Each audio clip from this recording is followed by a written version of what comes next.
Hello and welcome to the Dreaming and Doing podcast with me, Nicky Raby.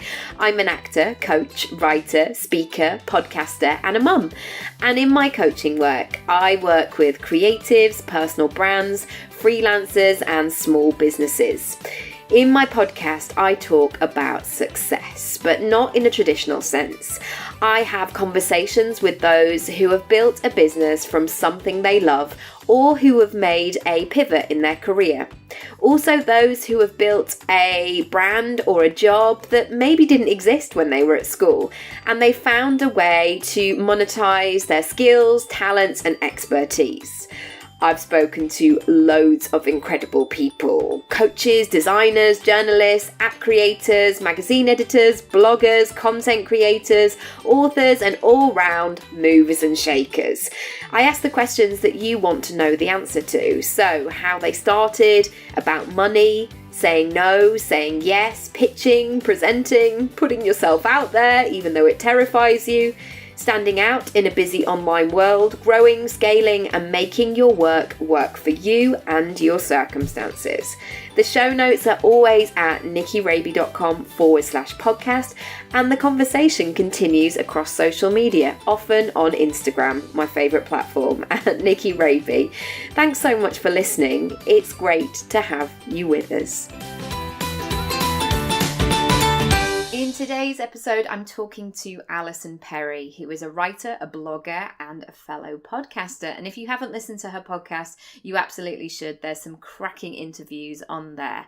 I wanted to talk to Alison today about how you forge this career for yourself. So when you have lots of skills and talents, how do you sellotape them all together in a really professional way, clearly, and actually make money from it and really forge out that career for yourself? It's a really interesting chat. I think you'll get lots from it. So feel free to write stuff down or come and join in the conversation over on Instagram at Nicky Raby.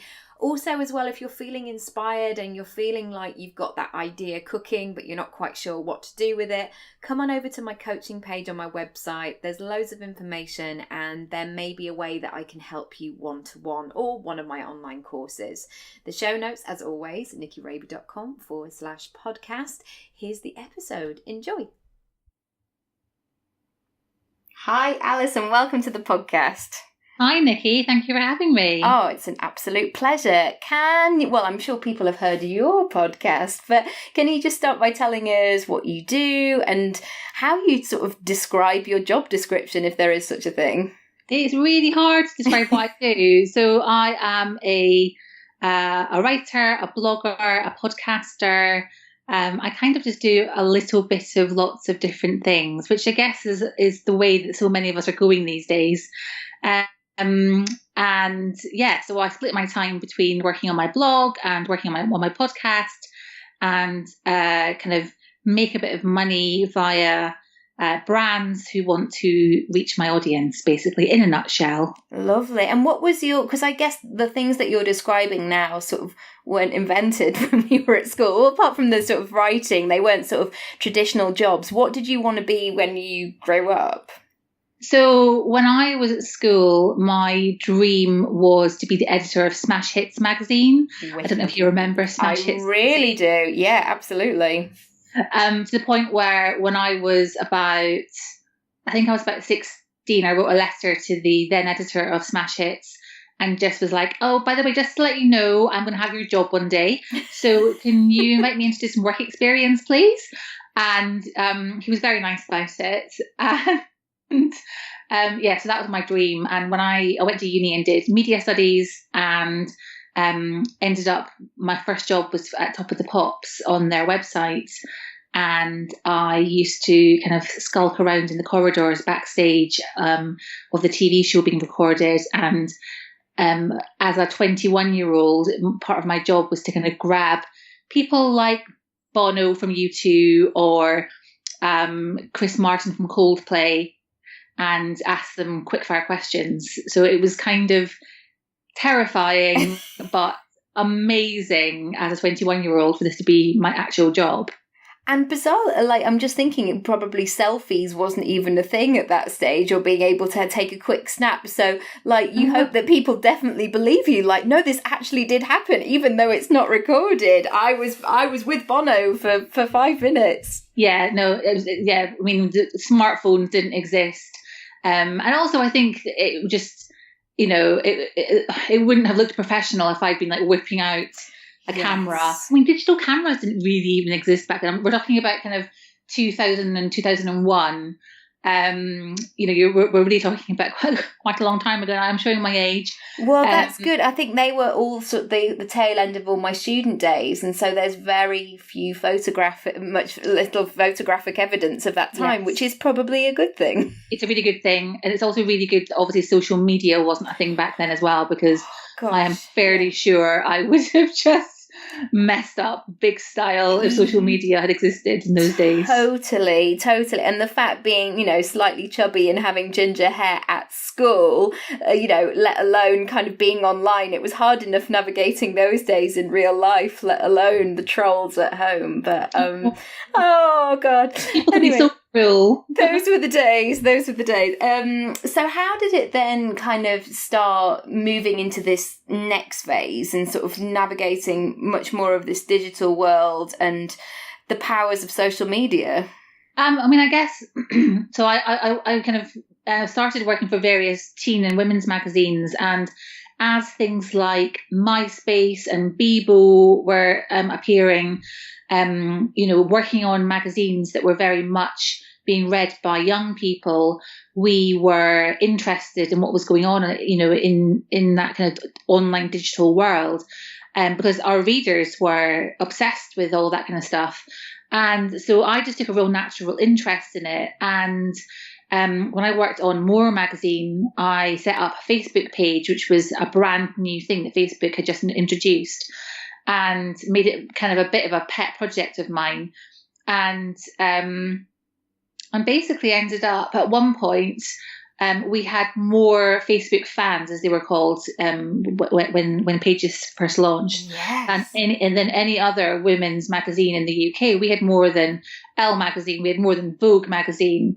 We were like killing it because we had this late teens, early 20-something audience of women who were properly engaged with being online and our brand online, and it was such a massive learning curve for me. And so I just basically was almost like a sort of self-appointed social media expert. And then I went on maternity leave. I had my daughter 8 years ago and was sitting at home twiddling my thumbs thinking, okay, well, she's sleeping. I, feel like I need to use my brain for something more than just Homes Under the Hammer. Yeah, exactly. I mean, I love a bit of daytime telly. Yeah. Oh, yeah. Roll around having these twins. Absolutely. Phil and Holly, love them to bits. But yeah, so I just decided to start a blog, and it kind of just took off from there. And there was no big master plan. There was no big, I'm going to start a blog and then it's going to lead on to XYZ. It was just me trying to, fulfill a need that I had at that point to be a bit creative. And also, I'd been on this massive learning curve with learning how to become a mum, and I was still learning and making mistakes and, all the stuff that goes with it in that first kind of hazy year. And I really had this strong desire to reach out to other mums and to help them and impart any kind of wisdom that I had learned, and just get a bit of a conversation going, really. I think that's so important, especially because as a pregnant woman, you are really adored in that moment, and it's all about the build-up, and it's so exciting telling everybody and, getting ready and all. I don't want to put you off because I know you're going through this again, but you've done it once, so it's that sort of sense. But then it's kind of the reality strikes, and I sort of remember on that first Friday night after coming out of hospital, I was like, oh, wow. Okay, so we've just got to kind of figure this out then. So any kind of conversation of somebody saying, and that's why I sort of reach for Instagram and blogs overnight, is because you go, oh, I think there must be other people who do know this and have figured it out. So I'm just going to tap into that. Yeah. And it's that kind of almost like that 3 a.m. thing when you're awake in the middle of the night, feeding your baby or trying to get your baby off to sleep. And that feeling of there are other people out there doing this and I'm not alone. Yeah. And, when I was at that stage 8 years ago, Instagram wasn't around. It was very much Twitter. And so I would be on Twitter finding other mums to follow and chat to. And it just, that feeling of connection, I just think you can't beat it. And as much as we criticize social media and talk about, the damage it's doing, there's so much that I think that it's brought us that that can't be dismissed. Definitely, and that also it's so easily accessible as well. And I think sometimes, you would never think twice about going halfway across London if you live in London to some house party because somebody is going to be there when you're 20, but the thought of even just seeing sometimes your best friends, like the logistics are really hard to even do. So Instagram, I think it's wonderful if it's used in the right way, and it tends to be a really lovely place on the whole, I would say. But so I guess, how did you feel about your career after motherhood? Did it change the way you wanted to work, or what was important, or how did you navigate that next phase? I think to begin with, I was very much, I'm going to go back to work and, basically business as usual. And then I very quickly realized that that's not always possible. And I kind of felt for quite a long time that I wasn't doing either thing very well. I felt like I wasn't doing my job very well, and I wasn't being a very good mum. And I think that's a really common feeling to have. And I remember chatting to, a couple of people that I worked with at the time. I worked at Look magazine at that point, and them just really reassuring me and saying, look, that's totally normal. Yeah. And you are doing a really great job, and you're actually putting way too much pressure on yourself, and you're setting that bar way too high. So I think that after a few years of feeling like that, I decided to go freelance, and I thought, actually, I need to rebalance things here, and I need to make work and motherhood work for me in a much more balanced way. So I went freelance, and a few of my colleagues were like, oh, are you leaving to work on your blog? And I was like, no, honestly, my blog is really just a hobby. And alongside going freelance, I decided to do a little bit more work on my blog, and then that ended up really taking off completely. It really wasn't a big master plan. It wasn't this big kind of, it really wasn't a big plan. But I was thrilled when it did take off, and it's become as popular as it is. So. And have you worked out what that process was, or what that? I mean, do you have the magic formula of what that thing was? Or presumably it was a combination of things as well. But what kind of really worked for you? Because I think also people do talk about these things like, oh, I'd like to start something, but I've tried a few things, but nothing's really stuck. How did you get the traction that you clearly got and continue to? I honestly don't know. I don't know whether it's a combination of just having that magazine background, that editorial background, where I'm constantly approaching things from that point of view. A lot of it is probably just luck, I'll be honest. I think that the fact that I have always been very open to having a two-way conversation has probably helped. Yes. I don't feel like I'm broadcasting to people.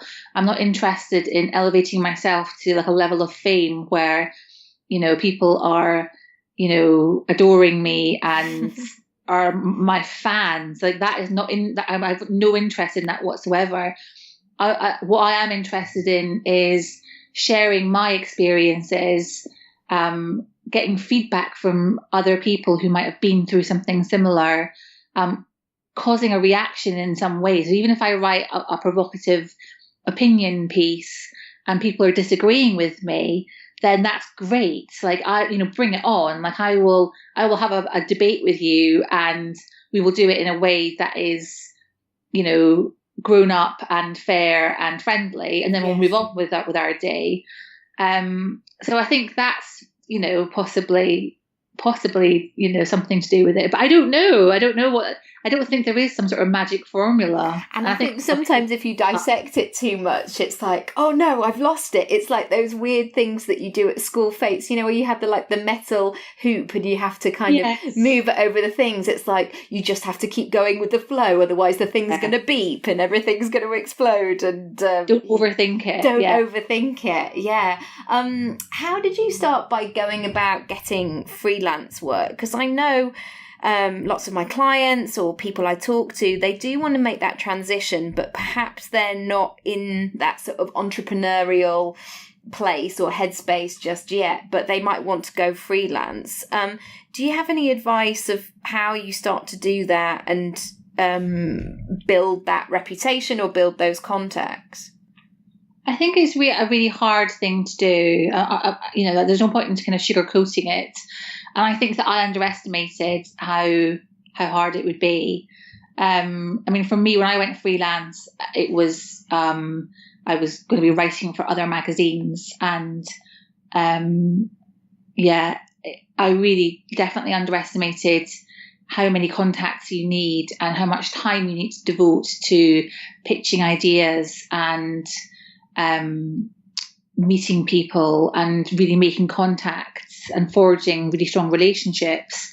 Because so much of getting work as a freelancer is about what you've done in the past. It's that classic chicken and egg thing where if you are new to it and you haven't got loads of, a big portfolio of work, then people are perhaps less likely to take a punt on you and hire you.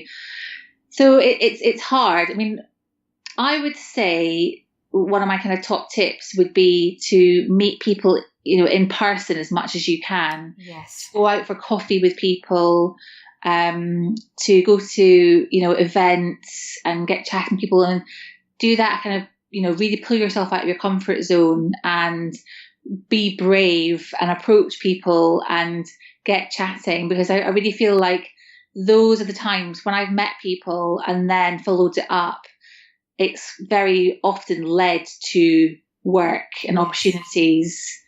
And I've looked back and thought, oh my goodness, I'm so glad I was brave and I actually did that back then. So definitely. And as soon as you start becoming a mum as well, there's always some sort of excuse not to go. You're too tired, or your baby's teething, or your teeth are falling out, or, all of these things. And, it can be very easy to sort of tell yourself you're not ready. But if you can push yourself a little bit, you're right. You always reap the rewards later down the line. Even if it's not immediately, something might come around 6 months, but you've got that sort of baseline with somebody, haven't you? Yeah. And also I think another thing that I think is really important is championing other people.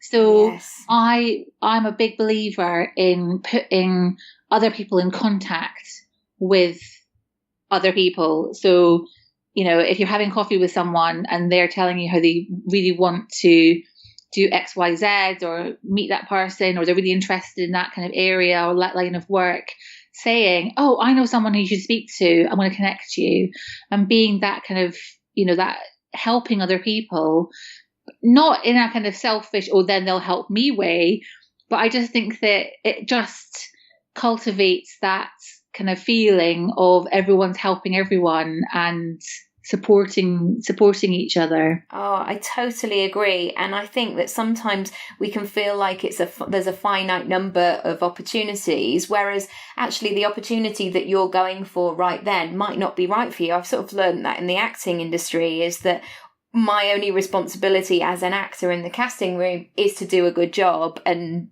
don't be an idiot and just kind of try and give my best interpretation. Whether it's right or not, it may not be for that thing, but if it was good, then it's always a mark in the sand of like, okay, we'll bring her in for something else. But I've had the opposite as well, of sort of going in and reading with semi-known actors, who I won't mention because I am the bigger person in this situation, of saying, shall we read in the waiting room while we're waiting to go in? And she was like, looked at me like, no. And because there was that sort of ego to it. And actually, we're all in this together, really. Definitely. That's so true. Oh, and so how have you decided what to write about? Because I think this is the thing, especially, and I love not another mummy blog, but I guess what you're writing about is personal on one level. So what are your rules in terms of making it personal and relatable, but without bearing your soul, if you know what I mean? I think I'm always asking that question. And I think that for me, it's a case of if I think that what I've experienced will help other people, that sounds really worthy and really naff. But for example, I've been through things like PND and anxiety and IVF treatment. And I've written about all of these things, but in a way that I feel will help other people. I'm not just kind of, regurgitating all my feelings. I'm not using my blog as like an online diary. I will always try and approach a topic with some kind of angle. And that seems to work quite well. I have other kind of personal rules, like I don't really talk about my daughter that much. I don't feature, her face on Instagram or in blog photography, which can be a little bit tricky sometimes. Especially when I really want to just capture a moment. Yeah, because you're a proud mum as well, that you want to show her off, of course. Exactly. But I really feel like, I feel like her digital footprint is hers to make, and it's not for me to decide how much, I don't want to plaster her all over the internet and then her get to age 16 and feel horribly resentful that I've done that. Ironically, she really wants her own YouTube channel, and she keeps begging me to put her on YouTube. And I'm like, no. I love it. She's like, I've got affiliates, and I've set up my I'm going to be tracking this, and I've got a brand partnership actually. How brilliant! That's exactly. So great. But also as well, the jobs that our kids will probably end up doing, they probably haven't even been invented yet, which is totally mad. Absolutely. But yeah. I know think my crazy. Kid will be near a fire engine because he's a bit of a lover. We spend a lot of time at that fire station. But I guess how, like you've touched on, going through certain things. How do you switch off from social media, and how do you kind of have that really full life behind the scenes as well, but also not let because I guess now you've built up a big audience, is like, how do you not let that comment that person say affect you, and what sort of tools or techniques do you use to sort of keep everything in check? Oh, it's really hard. I've been really lucky, and until recently haven't had much negativity. I don't know why, but I've always felt a little bit smug about it. Like, oh no, I don't get much, I don't really get negative comments, and I've never been trolled. And then kind of in the last maybe 2 or 3 months, there's been a little bit of negativity aimed towards me. And I have found it quite hard to deal with, if I'm honest, because I have tried to react always in a very professional way. So I've always tried to, so I won't get into arguments online, and I won't, slag somebody off, and I won't get into a kind of tit for tat conversation. But then what I end up doing is overthinking and overanalyzing, and I would love to be able to say that I can reply to an unkind comment and then just put my phone down and get on with my day. Yeah. But I have found that really, really hard. And I think that it's one of those things that possibly the more it happens, the thicker your skin gets and the easier possibly it gets to just brush it off. But it hasn't happened enough to me that I'm at that point yet. I'm still at the point where I really worry about things and really kind of overanalyze. Oh my goodness, why has that person said that thing to me? No, I think you're right. And sometimes, especially if, you know, your parents told you, like, be kind to people, and certainly our generation, that sense of like, well, even if you think that, don't say it or count to 10. Whereas suddenly in the online world, people are playing by different rules and saying what they think, and some of it is not very kind. And you still sort of go, God, I can't actually believe that they said that out loud. Yeah, it's really hard, and I do think that that's just life, and that is just the way that, you know, and our kids are going to have to deal with all of this growing up. So actually, maybe it's a good thing that we are experiencing it, because then we can pass on those tips to our kids and, you know, help them navigate it when it happens to them. Yeah, I hope so. And, you know, we'll book them some therapy as well. Get them all sorted. How did the move into the podcast happen? Because also as well, you know, you're a great writer and you've got that sort of, you know, that written form. What made you want to go and expand it into other areas? I mean, I've always been that kind of person who's thinking, right, what's next? Yeah. And a few years ago, everybody that I knew in the kind of blogging world they were all really embracing video and YouTube. And I tried really hard to get on board with YouTube, but got to the point where I thought, this really isn't for me. This isn't a natural fit. This just feels like way too much hard work. And so I guess I was always kind of thinking, right, well, what is the next thing that I can do? And just from listening to podcasts, and it was actually when I was listening to Emma Gannon's podcast about a year and a half ago, I was driving along listening to her interview. I think it was Liv Purvis, who's a fashion blogger. And it just kind of made me think, hang on a minute, no one is doing this. At that point, there was nobody who was creating a podcast where mums were being interviewed. And I was like, I could do this because I can interview people. That's like, you know, part of my job. So I basically just researched. I messaged Emma Gannon, who I knew, and said, right, what kit have you got? Tell me everything. Yeah, tell me. And I messaged a few other people who I knew who had podcasts, like what mic do you use and how does it work? And then kind of through that and then Google pieced together enough information to then basically start it. So I launched it in July 2017 and just discovered that I loved it, because what's not to love about rocking up at someone's house and spending an hour drinking tea and chatting to them and then leaving and then just, you know, editing it all together and putting it out there. It's just, you know, the most fun thing ever. Yeah, and have you found that people really feel like they know you now because you're in people's ears a lot? Possibly. I don't know. I mean, one thing that surprises me quite often is people will message me saying, I've just listened to this episode. And I'll be like, oh yeah, that guest was brilliant, wasn't she? Oh yeah, I loved that. And they'll be like, no, but I really loved listening to you as well. And I'm like, oh, okay, like I'm just the one asking questions.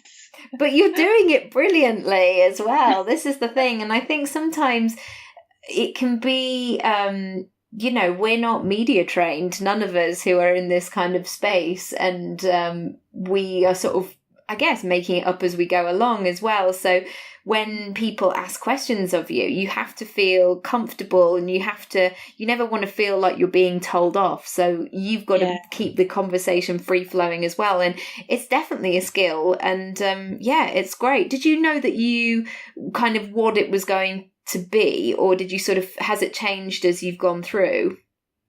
I think it has developed. But then again, it's that thing, isn't it, that when you are creating anything on a regular basis, it's very normal to be kind of like analysing it and thinking, okay, actually, I think I need to be doing this a bit more or a bit less of that. So it has kind of developed a little bit kind of over the year that I've been doing it, but I very much started it thinking, okay, every episode I'm going to have a person talking about a topic. And so my first kind of job was to brainstorm what are the big topics in motherhood and parenting, and who do I think would be great to talk on those subjects, which is still something that I do. That's still the kind of how I approach it. Yeah, it's great. It's great. And also I think that idea of people knowing what they're going to expect and having that familiarity and knowing sort of what they've signed up for, it's brilliant. With your babies on the way, how oh yeah, totally forgot about that for like 3 seconds. How are you sort of thinking about this next chapter in terms of work, and how different is it to the first time at this sort of age and stage? Well, last time I had a baby, I was employed, took maternity leave, and it all felt quite straightforward and quite normal. And this time around, I'm like, I don't know what to do, because when you're self-employed, it's not quite as simple as just rocking off on maternity leave. Yeah. In quite a lot of areas of self-employment, you feel a bit like, but if I take, a few months off, then that will really negatively impact my work. People will forget about me and, all of that kind of stuff. I'm really lucky that my husband will be around. So he's taking a bit of a career break. So he is going to be around. And the plan is that after a chunk of time, whatever that is, of me not working, I will then start working again, and he will, be around to support me and the twins. But I've got no idea how it's going to work in practice and how it's going to pan out. It's going to be a real, kind of, let's just see what happens. Oh, and do you know what? I think that's all you can do. And I think I spent quite a lot of time when I was pregnant, kind of fiddling around with my website, because I was like, well, I'll do that and then it'll be perfect and then everything will be fine. But nobody said, gosh, I really like the way you've spaced out that font on your website. It's, it hasn't affected the work that I've got, but it was sort of easier once my son was in the world, because I kind of then knew what I was dealing with. Yeah, I think that's the thing, isn't it? It's all well and good to make plans and to think, well, this is how it's going to be. But yeah, and I clearly didn't have a sleeper, so I was just like, oh, okay, sure, right, well, he's not going to sleep for like the next couple of years, so there we go.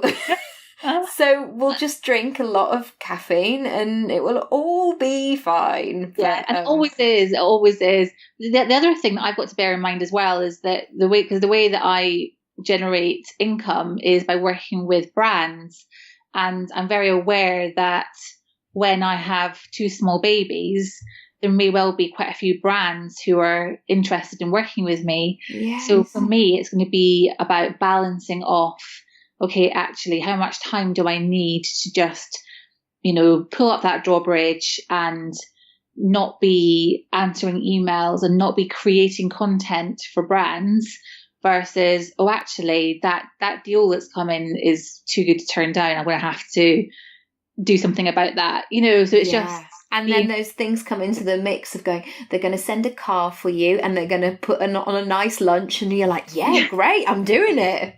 You're going to feed me. That would be lovely. Just really look after my mental health, because I had PND when my daughter was very small, and I'm just aware that I'm going to have to really look out for the triggers and, and just prioritize me rather than saying yes to fun opportunities or things that I think in theory sounds great, and then when it comes to it leaves me in kind of rocking in the corner. I need to just, and I'm going to try to be sensible.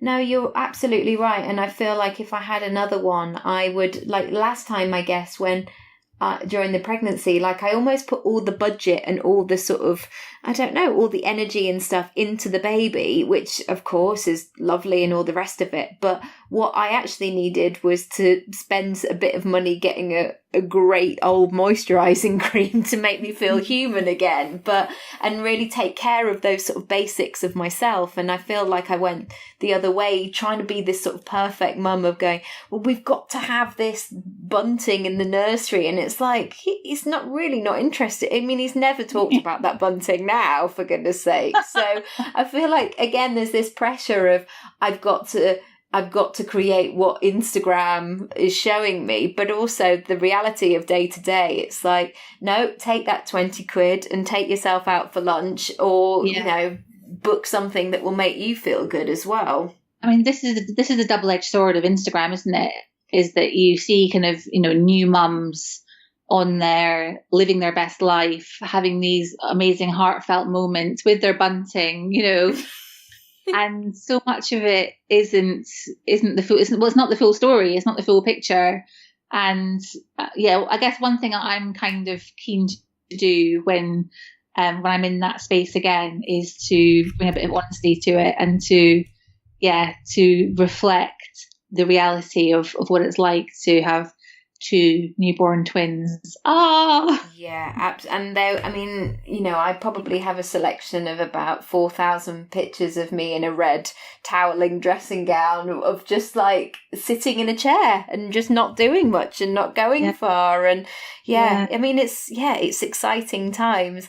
What would you say to somebody who wanted to move into this sort of digital area and kind of set up their own gig and try and figure out this industry? I would say that it's always possible. I mean, I reckon, so I started my blog 7 years ago, and I reckon for about 5 years people have been saying, oh, well, there's no point in setting up a blog now because, it's a bit done and dusted, and, it's really hard to set something up when there are so many established blogs out there. So I would say that that's just a load of rubbish. That there is always room for new people to come along with fresh ideas, whether it's a blog or a podcast or whatever people someone might want to do. If your idea is strong enough, then you absolutely should just go for it.